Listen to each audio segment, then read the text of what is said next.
It's the Poojie Podcast, proudly sponsored by Cimarron Golf Club.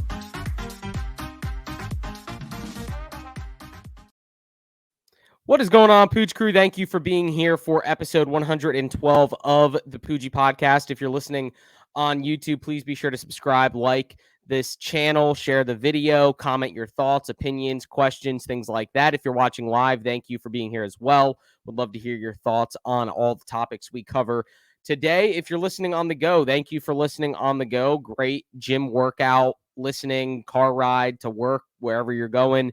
Spotify, Apple, iHeart, Google, all that good stuff, all over the place on podcast platforms. And big shout out to Cimarron Golf Club. As always, they do a great job over there at Cimarron Golf Club, right off of County Road 210, just west of St. John's Parkway. So I want to welcome the guys in. We got a lot to talk about today. The Jaguars have lost 5 consecutive games. A bummer for the Jaguars, a bummer for us fans. But there are some bright spots, but there's also a lot of dim spots. So we're going to welcome in Jacob and Sam. Jacob, we'll start with you. What are your thoughts coming off of this Week 5 loss to the Titans, a game that looked kind of close in the first quarter, outside of that fumble recovery for a touchdown? The Jaguars pretty much held their own, but just general thoughts on Week 5's game versus the Titans. I mean, going into it, I think I was pretty sure the Titans would beat us just because I feel like Derrick Henry kind of owns the Jaguars. So in the beginning, in the first half, I was pretty impressed with how well we were stopping Derrick Henry, and I think that helped us kind of stay in the game. But when you start off with a fumble on the first drive, which I think was questionable, and then you let them score, and then you're playing from behind, and now it's like got a little out of hand, but I felt for the most part we played them pretty good. The team looked like they had fight throughout the game.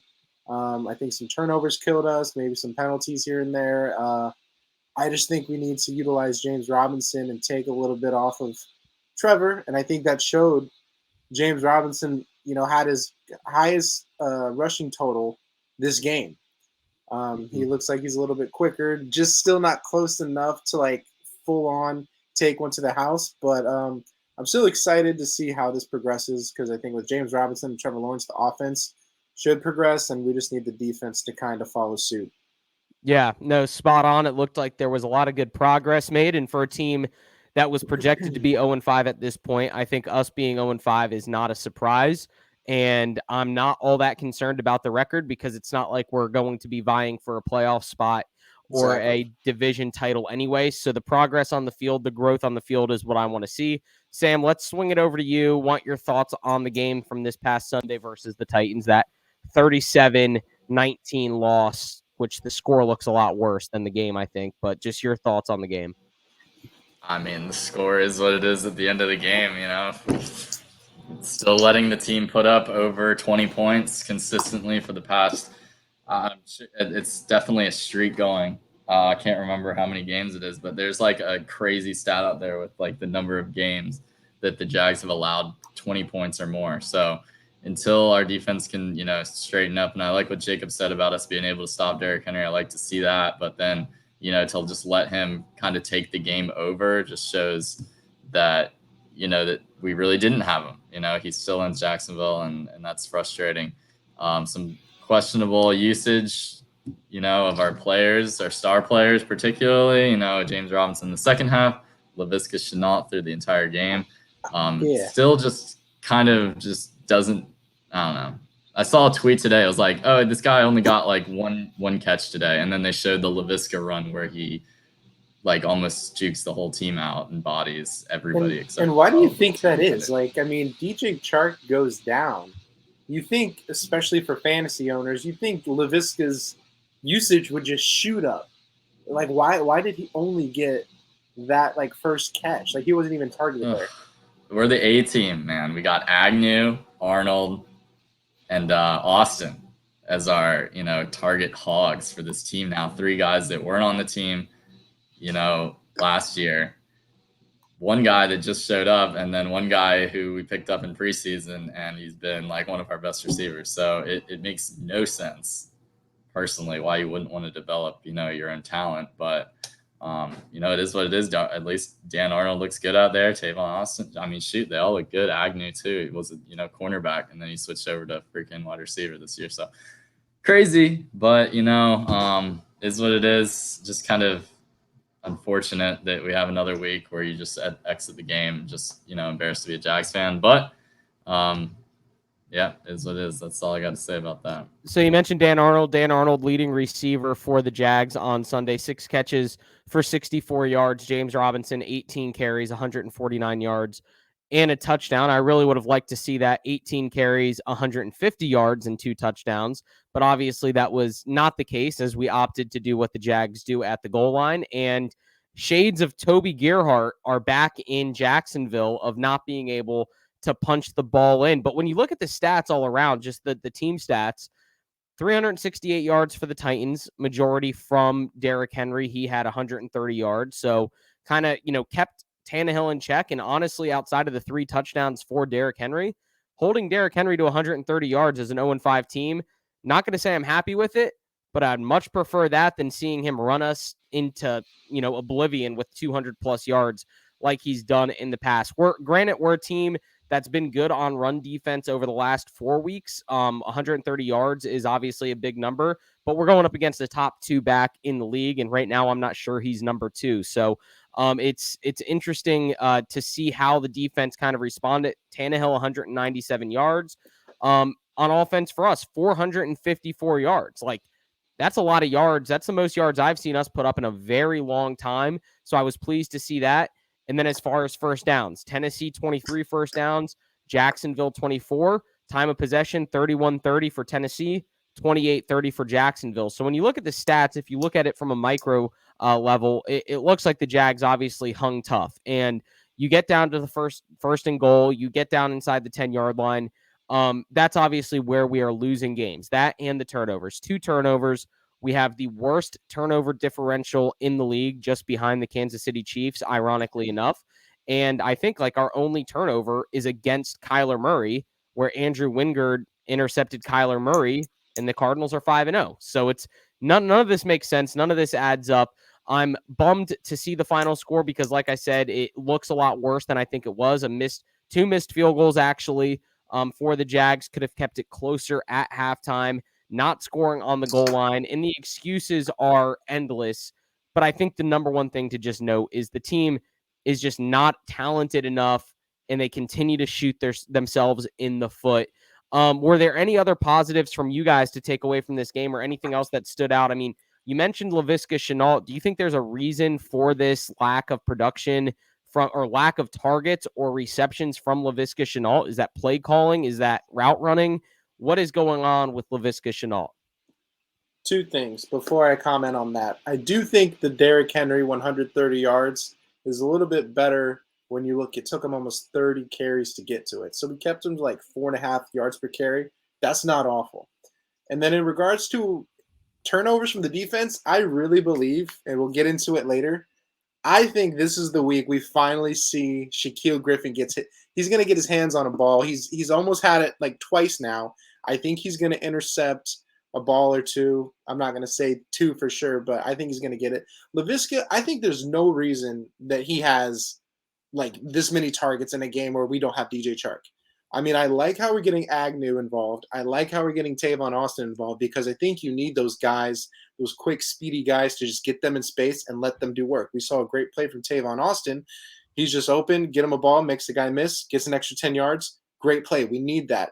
But Laviska has something that not many receivers in this league have, and that is just the physicality that we saw him pretty much should have gang tackled by 4 or 5 guys, turns it into that 8-yard reception. There's no reason he shouldn't have more. And if I don't see it this week where he gets near 10 targets, I think that's just inexcusable.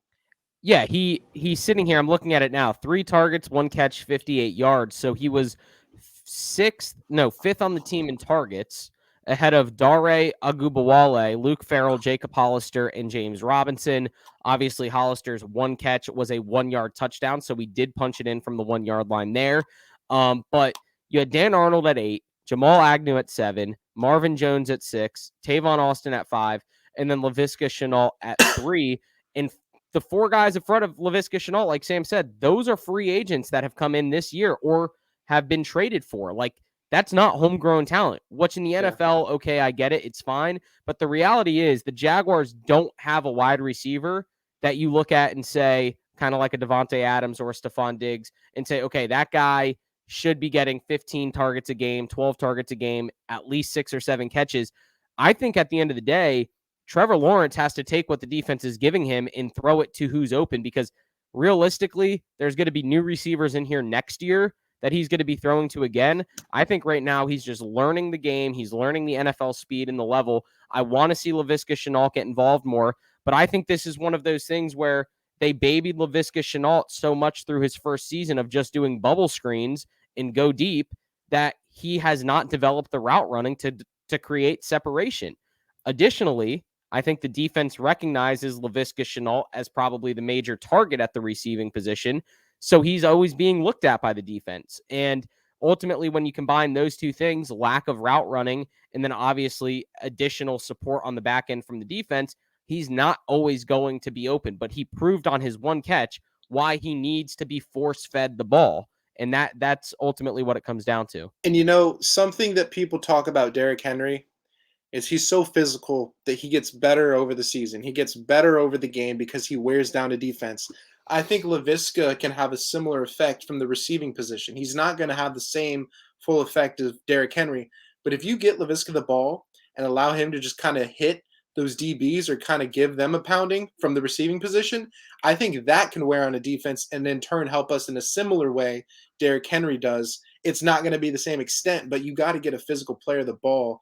And maybe later in the game he gets stronger, or our other receivers do better because we're playing them tough. I just think it's inexcusable, and I don't know if his route running is good or bad. I don't see that because we don't target him.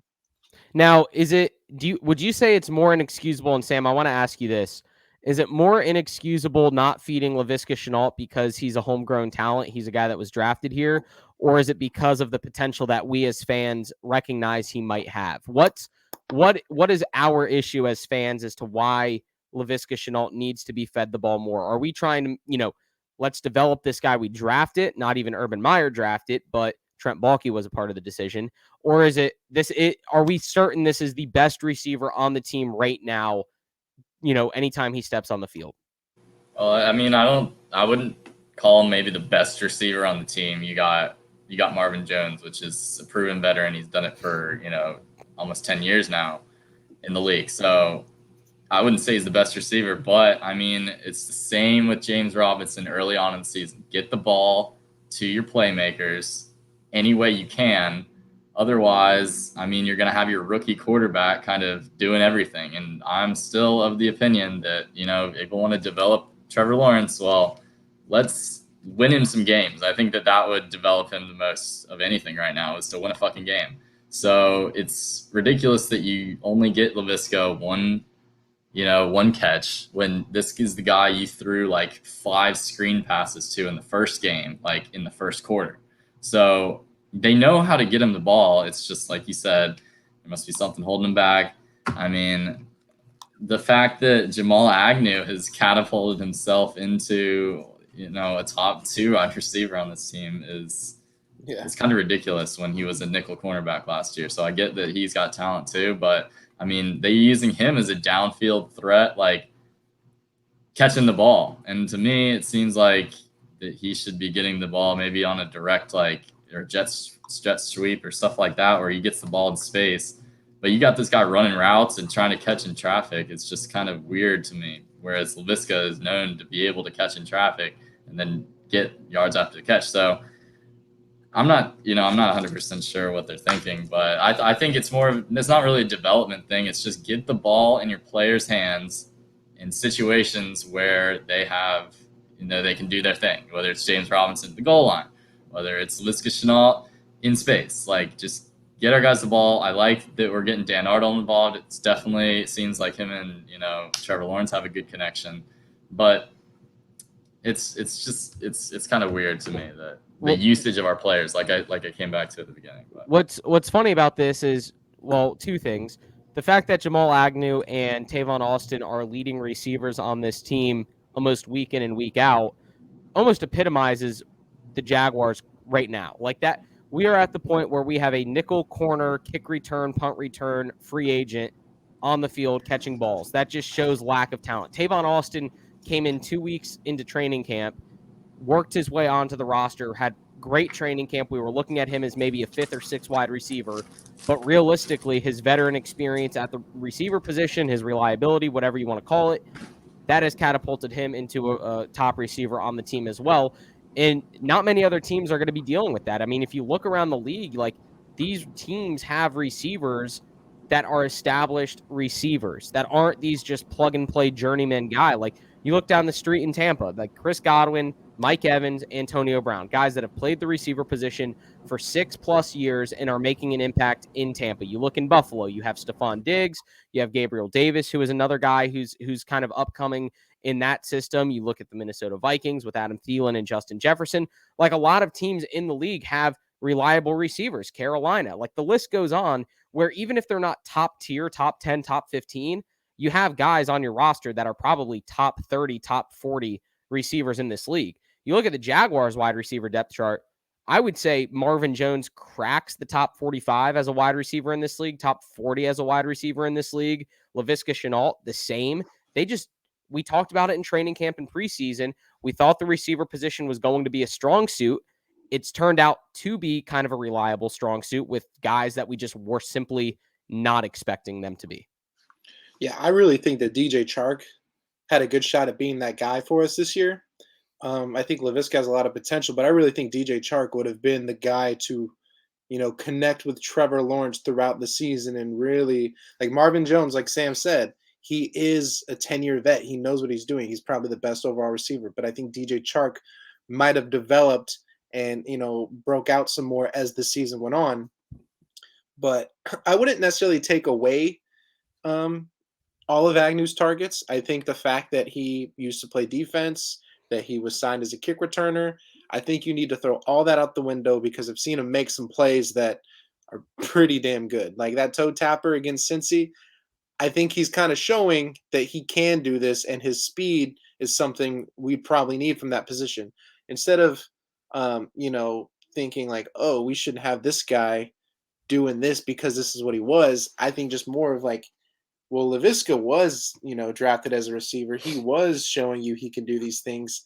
Just use him as well. Like that could be your thunder and lightning. I mean, I'm not saying those two are going to be thunder and lightning, but like you have a guy with, the strength to kind of wear down a defense, and then you have another one to just break one deep or even take one to the house on a shorter route. It just needs to be, I don't know if it's play calling, like how plays are set up. You just need to get Laviska, I think, more downfield or intermediate targets and less of the bubble screens. I think he might be good at that, but I think Agnew needs to stay involved. And Tavon Austin does as well. No, I like it, and especially for Trevor Lawrence, a guy that's learning the system, keep them involved. Try and feed Laviska more. I mean, Lawrence had 33 attempts for 22 completions, 273 yards, 8.3 yards average per completion. So, or per attempt. Yeah, per completion. That is. Yeah. No, per attempt. Excuse me. Sorry. 8.3 yards per attempt. But let's look at Daryl Bevel real quick. Obviously, we've had goal line problems. We've had issues there. I feel like Daryl Bevel has been a great offensive coordinator between the red zones, like between the 20 and the 20. Yeah. I like what he's done. I like how he's called the game. I feel like for the most part, he's done a pretty decent job of developing Trevor Lawrence, which I think is partly what he was brought in to do. We saw what he did with Russell Wilson in Seattle and so on from there. But I struggle with the people that say fire Daryl Bevel because realistically, any other offensive coordinator that's better than him is already employed by another team. And two, I'm tired of coordinator changes in Jacksonville, especially for rookie quarterbacks. We saw it happen with Blaine Gabbert, where he went through I think 5 offensive coordinators in his 4 seasons. Same happened with Blake Bortles. It does the quarterbacks no good to change the coordinators frequently. Like it does no good. Like imagine reading a math, like an algebra book, and then right before the test, you're given like a geometry book. And it's like, well, now what am I studying? This is a completely different system. This is a completely, it might be the same game, same football, same math, but now I'm like studying different things than what I've been taught for the last 3 or 4 months in Jacksonville. Thoughts on Daryl Bevel? What's going on with him? We talked about play calling, but Sam, if you want to jump in on the offensive coordinator, Daryl Bevel, just your thoughts on him.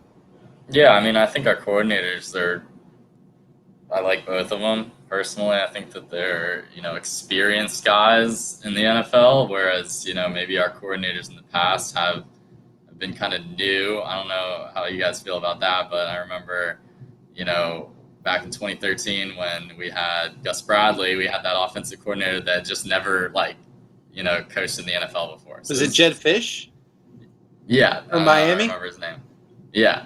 Was it? Yeah. Yeah. Anyways, so it's just, I'm glad that, these guys are experienced, and I'm glad that they're having, success calling plays. And like I said last week, I mean, I like how Joe Cullen, our defensive coordinator, is getting pressure. But as far as Daryl Bevel, I think that you're right. We should definitely keep, some sort of organization stuff together for Trevor. And the whole name of the game, I guess, is keeping Trevor happy. So, it is what it is.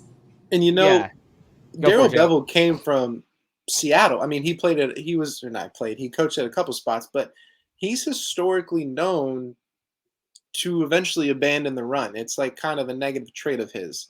I mean, when you have guys like Russell Wilson, or didn't he coach with the Lions, I think? Was he with Matthew Stafford? When you have quarterbacks, you just want to throw.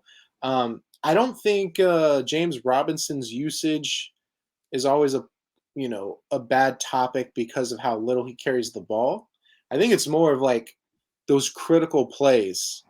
That's when I want to see James Robinson for sure get the ball. Let's say James Robinson has 6 carries in the second half, but he gets that critical 4th and goal or 3rd and goal and scores a touchdown. Put him at least in the situations we need our best player to try to get the play. But overall, snap counts or carry counts, it's not as big of a deal sometimes based on game flow. But when it's a critical 1st down or 4th down, 3rd down, whatever, that's when I want to see you target him. I want to see you target LaVisca, someone that's going to make you a play that's supposed to be important and supposed to be a playmaker. Yeah, no, I think you hit the nail on the head there, actually, because we talk about head coaches not being big game coaches. We've talked about it at the college level, NFL level. They just can't win the big game. It almost feels like Daryl Bevel is just not a big play coach, or a big play coordinator.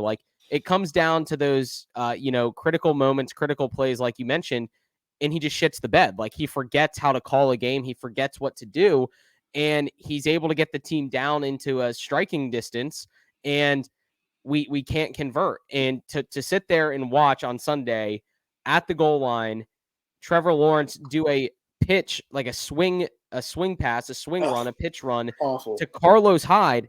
Again, you're giving the ball to the running back 5 yards behind the line of scrimmage. What is the point of doing these plays? The quickest way from point A to point B is a straight line. And we're trying to go around stuff that we aren't good enough to block. It's that simple. There's no way. Geometry? Is this geometry now? What was it? Well, he's right. I mean, is it array? Is it 1 point to 1 point? That's the range. We need to get the ray. We need to execute the ray. And two more things is one, isn't Daryl Bevel the coordinator when Seattle threw it on the 1 yard line in the Super Bowl? You got to let that go. But it's Malcolm Butler picked at least we didn't throw the ball on the first, but maybe we got it at that point. No, we did. It was 4th and down. We threw it to the 3rd string tight end, 2nd string in the corner. It was a touchdown. Well, no, he threw it to Hollister in the corner for a tutter. Was that right after the Carlos Hyde play? No, that's Carlos what I'm saying. Hyde play. That play. But anyway, dang, I lost my train of thought. What was I gonna say? You were just saying you got to let that go about the Marshawn Lynch run and the Malcolm Butler. But no, the whole conversation about should Trevor Lawrence have snuck the ball in, QB sneak, and I mean the guy's 6'6". I think he's pretty physical. He doesn't look. That shit makes no sense to me, for real. Why we can't execute the fucking QB sneak? It just Urban Meyer, especially with his athleticism. The dude is not a skinny guy. I would you don't even need Joe athleticism, Burrow. Sam. Dude, Tom Brady's like fall the best forward. Tom Brady's like the best quarterback sneaker in the NFL. Yeah. And the dude like runs a 5.5 40. They're like, you don't need athleticism. You just need It's a weird narrative to say like about comfort with running that play. Like this is the first time he's ever going to run the play in his life, or the first time, he's ever had to execute. Like he's the played stupidest football shit I've at ever Pee heard. Wee, I'm sure, middle school, high school, college. I'm sure he's run a few sneaks here and there. he's the number 1 pick in the draft. You better be able to run a quarterback sneak, dude. Come on. Like, And what do you guys take with that? I don't want to turn this into the Urban Meyer show, but the fact that there's like a disconnect between what Urban Meyer's saying, unless he's just trying to. I mean, I don't know if that's kind of deflect. Well, I don't know if that's really like taking care of your quarterback or like keeping him from harm's way by saying, "Oh, he wasn't, comfortable with it." But then Trevor's like, "Oh yeah, I'm comfortable doing that." It's like, "Oh, then why didn't we do it?" Yeah, here's the deal. Trevor Lawrence is a winner, and he's not going to say anything to protect anyone's emotions but his. And if he's comfortable running the quarterback sneak, he's not going to lie and say he's not comfortable. He doesn't. I say he should just audible the play and do it himself. Yeah, like just all right, Go cool. rogue. Pitch play to the right, quarterback sneak, boom. Just like who cares? Here's the deal, short and sweet. This is how I would kind of put it into a sentence. I would rather call the right play and fail than call the wrong play and fail. Like if you're going to fail either way, at least call the right play and give yourself a chance, because I'll tell you this much. I would say 8 out of 10 times James Robinson's going to punch it in from 1 yard out. I'd say 1 out of 10 times Carlos Hyde is going to punch it in from 4 yards out on a pitch. Dude, I can like count on 2 hands how many times James Robinson's been stopped like behind the line of scrimmage. Like the dude always gets yards. So if like you'd only need a yard, you'd expect him to at least get back to the line of scrimmage. So it's like, it's just a different mindset. Sam, not only that, 18 carries for 49 yards, 8.3 average. He was almost averaging a first down every time. Which is what we've seen him do since he started playing. Like we literally, when he like, I don't know about you guys, but the first play of like that season where he was a rookie and he busted that run for like his first run for like a first down, and you're like, oh wow, like pretty smooth. Then he does it again, and then he does it again, and you're like, oh my god, like what's like I don't even understand what's going on, because we've had Leonard Fournette for 4 years, and that dude just runs like right into the brick wall every time. It all comes down to like vision for running backs. Like you don't have to be the biggest, you don't have to be the strongest, you don't have to be the fastest, you don't have to, he has good vision. He doesn't make a lot of like super crazy looking cuts or jukes or spin moves. Like he does do those things, but it's usually he gets his yardage just by like seeing open lanes and hitting them and making these very subtle like shifts of direction. He's very good at it. He doesn't have to use a lot of momentum and a lot of effort in his movement. It's very subtle, very small movements that are very effective. And it's like the more he does that, the more it opens up play action for Trevor. And like, what did we see against Cincinnati? A play action rollout towards the sideline, and he uses his skill level to bomb it deep to LaVisca to make a play. This is what we need the offense to do on a consistent basis, and it's almost like you don't have to make it so complicated. Use your playmakers, do what's logical, and just let it happen, and you don't have to put yourself in these situations. Yeah, and a lot of people are talking about Patrick Mahomes like recently trying to be too cute with the ball. It feels like the Jaguars are trying to be too cute with some of the play calling, where it's just like you said, just do the logical thing, make the right call, make the right reads. Like I trust Trevor Lawrence to make the right read. And when he throws the ball, he throws it with confidence. That's what I love the most about him. He throws very few passes where he looks indecisive. Even if it's an incomplete pass, he has confidence in the throw, and that's what I like about his passing ability. Second thing, when it comes down to the running game with James Robinson, he talked about the vision. There's multiple times every Sunday when I'm watching the red zone where I'm like, why did that guy not see that hole to the right or left? I never feel like I have to worry about that with James Robinson. He is always finding the right hole. Like, I don't know if the blockers are doing exactly everything right, but he's patient and he finds the right spot to run to, where like with Leonard Fournette, the amount of times we said, what an idiot, just, go right like 2 yards and you have a hole, and he just runs into Brandon Linder. Yeah. And then, 2 yards like that was Leonard Fournette in Jacksonville. I really do think our offense has the necessary like pieces right now to be a pretty solid offense. They're not going to be great. They're not going to be top 10, top 15. But I feel like when you have the quarterback we have, you have a mix of receivers all with complementary attributes, and then you have a running back that I think gets it. Like I think he's top 5 in the league right now in rushing yards, and he's probably one of the quietest guys, one of the least known guys. He might be the Andre Johnson. He's top 5 in like yards after the tackle. Yards above average, all the freaking metrics. When it's said and done, if he's good like this for many years, like this will be the Andre Johnson of the running back position. The quiet guy, doesn't say much, just goes out there and produces if he gets it done like year after year. Yeah. But then what about the defense? Like we've been talking about the offense. I feel like we need to get it out of the system of anyone on the team. Josh Allen needs to be rushing the passer. I think instead of like having him, dropping coverage about half the time, I think if you let him rush most of the time, those few times you do drop him back, that's a surprise. That's when you get him making plays in coverage. But like 85%, 90%, I think you guys talked about this last week, have him rush the passer. I think Caleb showed up a little bit. He probably had one of his best games since being a Jag. We don't need a top 7 pick dropping back in coverage when he was drafted to rush the passer. It's just out of my mind. I don't get it. Yeah, exactly. Like you're not catching anyone off guard if you're going to drop Josh Allen into coverage 50% of the time. Like they're going to be more taken by surprise when he actually rushes the passer, which is what his job is. And then there's a guy to block. That's inexcusable. I mean, here's the defensive stats. 7 total tackles for Josh Allen, 5 solo, a half a sack, 1 pass defended, 2 quarterback hits. Caleb Chason, 6 tackles, 3 solo, 1 sack, 2 tackles for a loss. And then even DeJuan Smoot, 3 tackles, 2 solo, 1.5 sacks, 1 tackle for a loss. So the defensive line got pressure on Ryan Tannehill, which I was really happy to see, actually. Yeah, and I do think as well, we have guys that can do it. It's just about how do you utilize your players.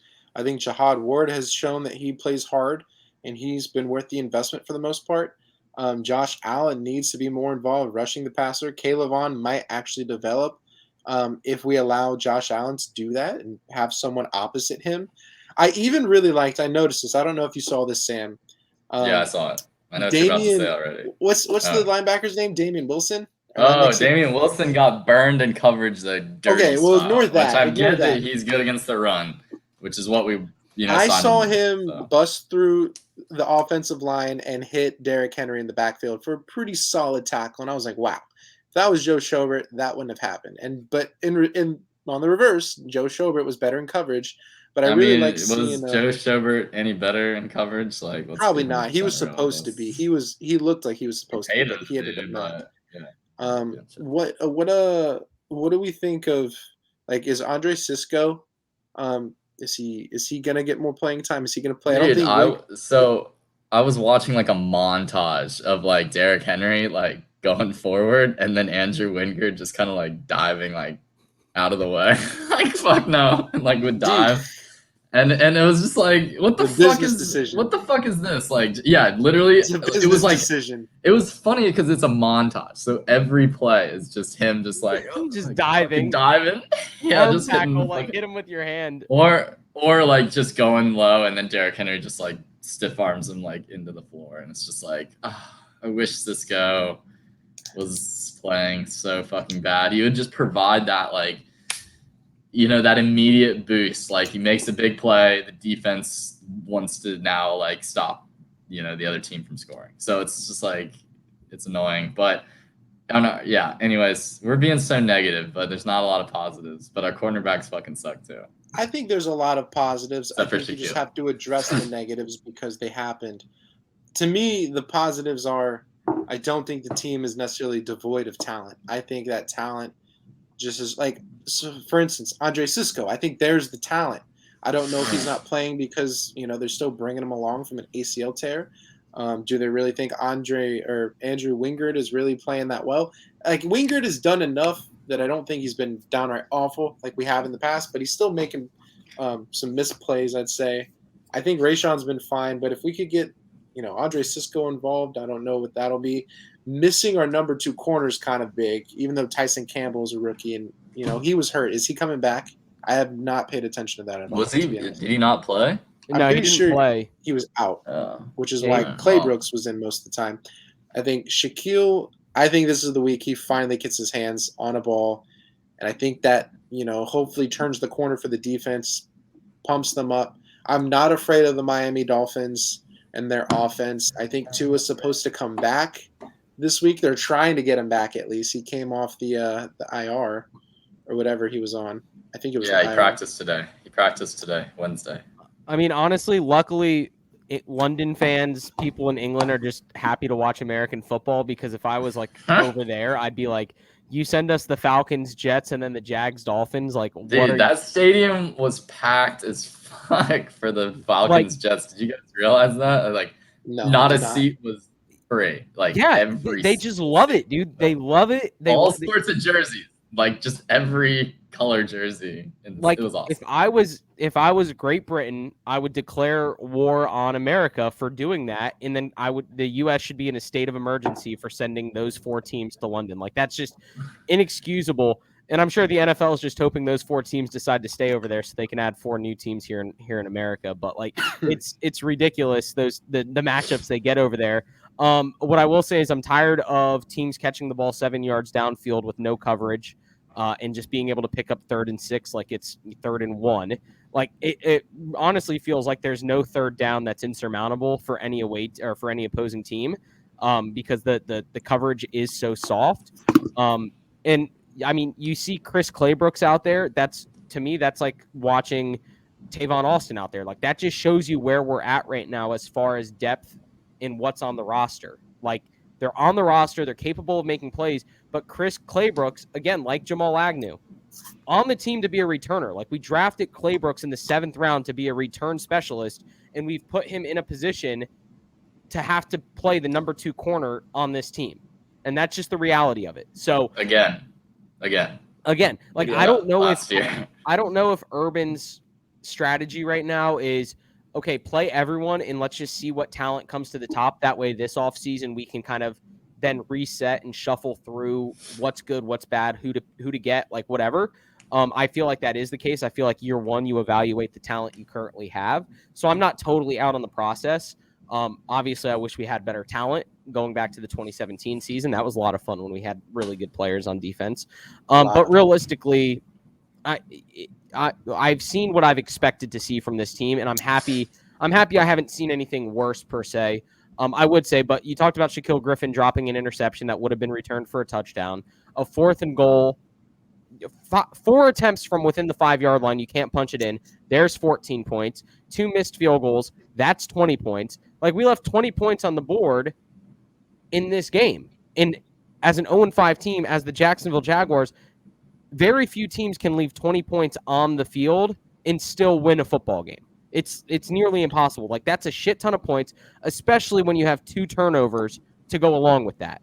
It's impossible. But I think that speaks to why I'm, especially this week, I'm fairly optimistic because at the end of the day, yes, they didn't make those plays. However, the fact that those plays were within reach, I think hopefully those plays will finally hit, and when they do, we'll see a good performance, especially this week. I don't think Miami's in great shape right now either, which is kind of crazy because they were pretty solid the last few years.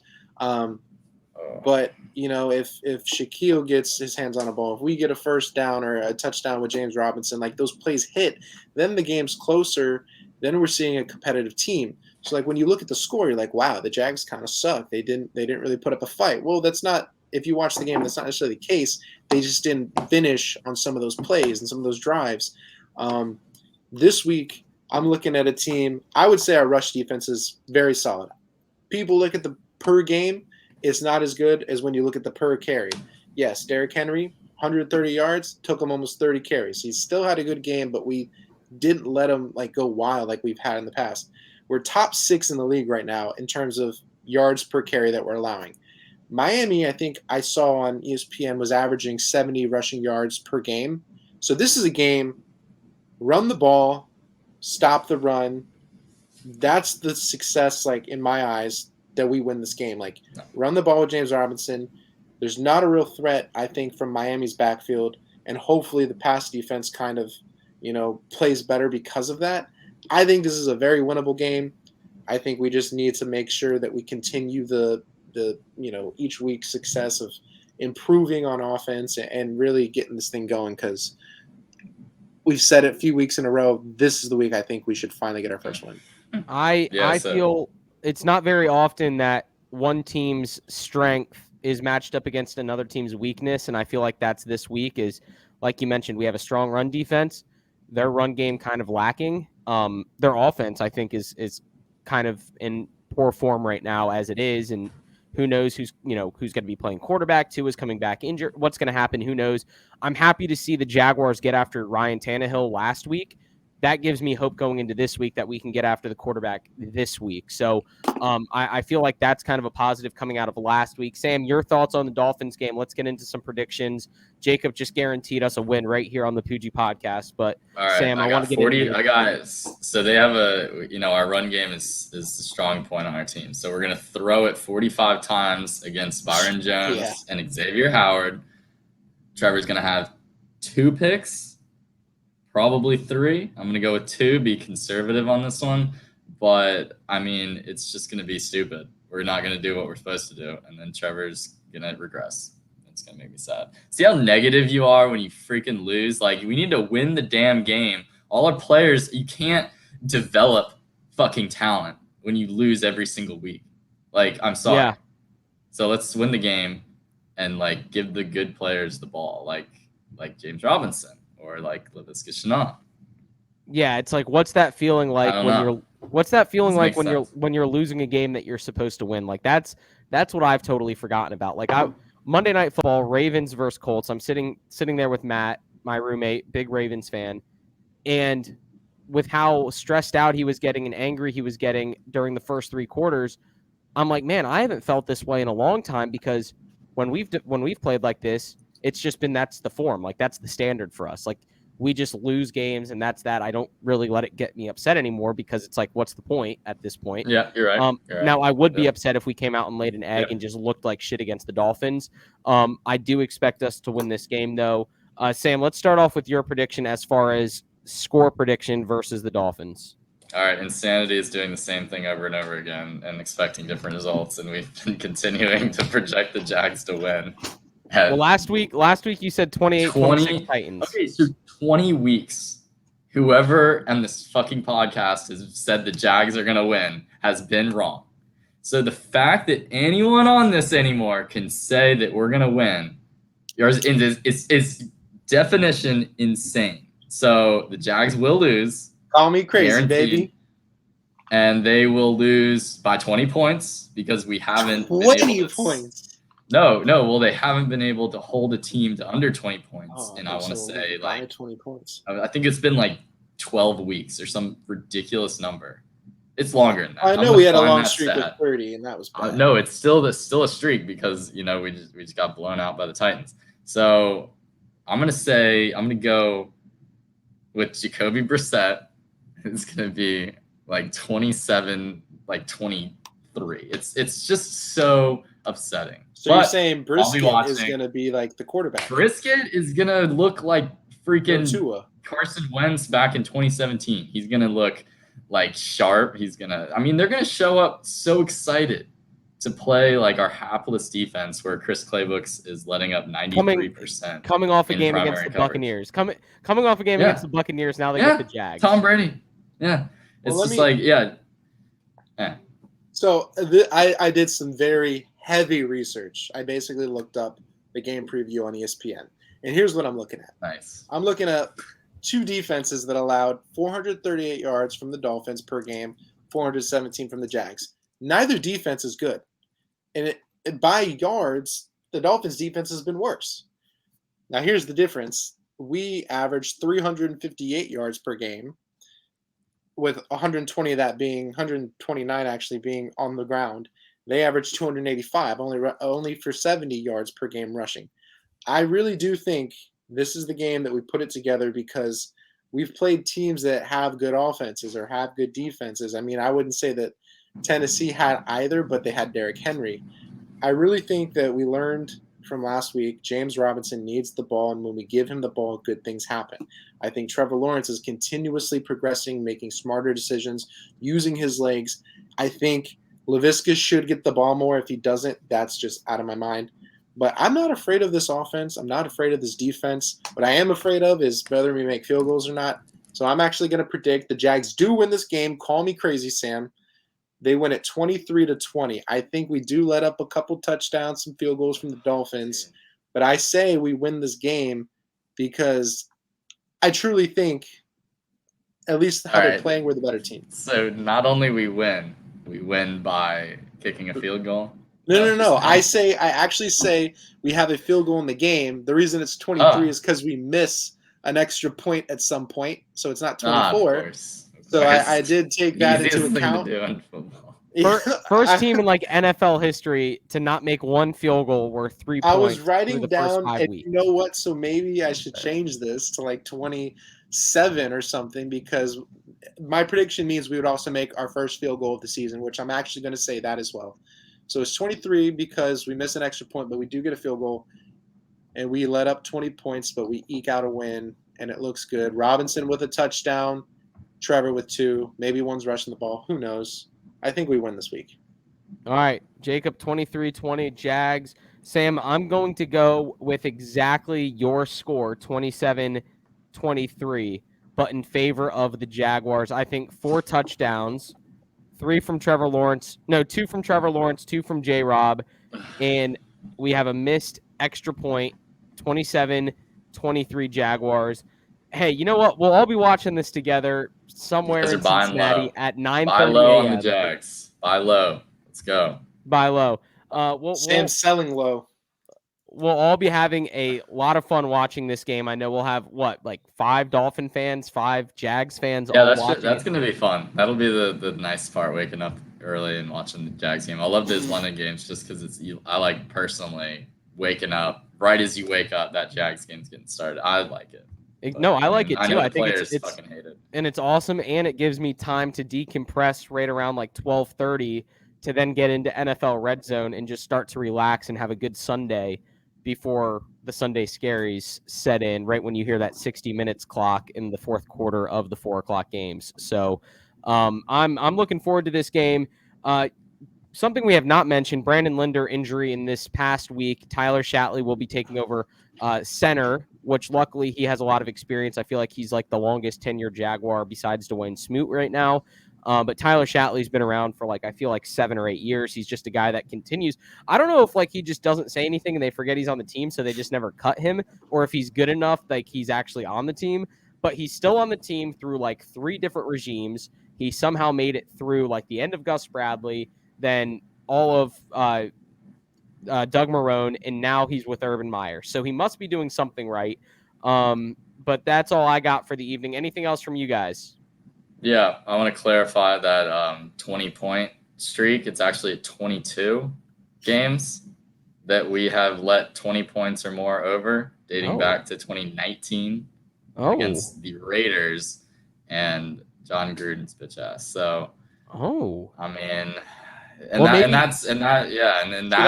I knock my Dolphins score down to 17 and get a little risky? Oh no! You guys are literally just first losing field goal, right first win, first time under 20 points, and flush it down the toilet. I also owe Maddie a $20 bet at the roulette table in Cincinnati. Maddie, I did not forget because you. Wait, why? What was the bet again? He beat me in fantasy this week. So I said whoever wins, the loser has to put $20 down on the roulette table for that person. Whatever they want. Remembers that. It can be red or black. It can be a number. Dang, well, if he doesn't remember, don't tell him. But I'm still going to do it for him anyway. There's no way he remembers that, but that's hilarious. We'll find out if he watches this, which I know he doesn't. He might. Boy. You never know. You never know. Well, let's do this real quick. The 3-piece combo meal for this week 6. A lot of good games actually coming up. I'm going to pull up the schedule real quick. NFL Week 6 schedule.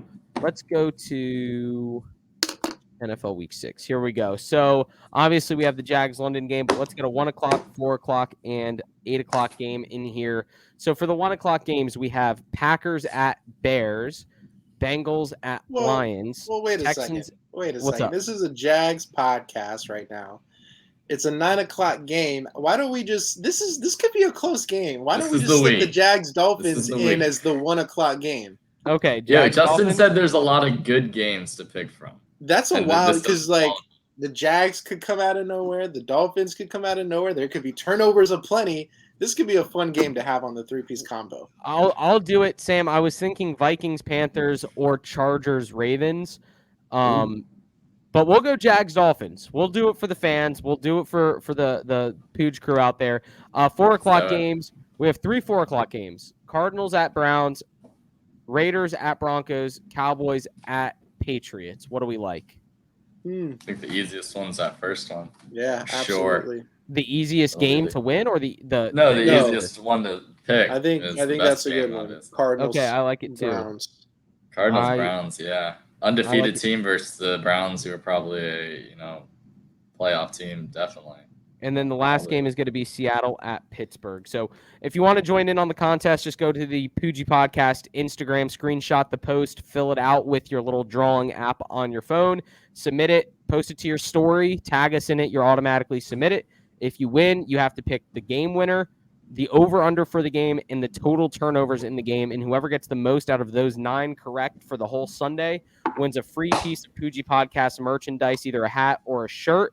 Winners have already gotten their stuff from the first 5 weeks, so that's very exciting for them. They can rep the Poojie Podcast wherever they go. But anything else from you guys before we head out for the evening?